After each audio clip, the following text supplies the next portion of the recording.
ומנהיגים, אנחנו חייבים להשקיע בחינוך. חינוך וחינוך וחינוך. בואו נחליט כולנו יחד, כחברים, לעם היהודי בארץ ישראל, שבא לחדש את התקומה שלו אחרי 2000 שנות גלות, שמנוי וגמור איתנו, שהצעירים שלנו שכאן יושבים יזכו בכל מה שיצטרכו כדי שיגמרו את הלימודים שלהם האקדמיים, שיוכלו בקלות להשתלב בחיים האזרחיים שלהם. אני בכל אופן אעשה את הכל.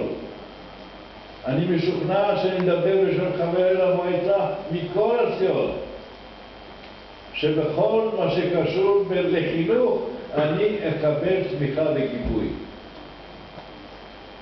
צעירים יקרים, העתיד של העם היהודי תלוי בידיים שלכם.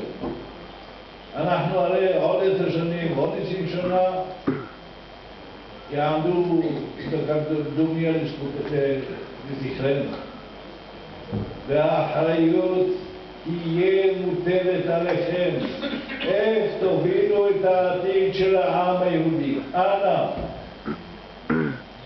אנא, תעזרו אחד לשני, תפרגנו אחד לשני, תאהבו אחד לשני, והעיקר את המדינה שלנו.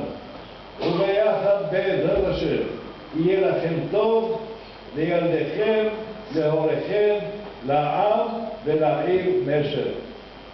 עם ישראל חי.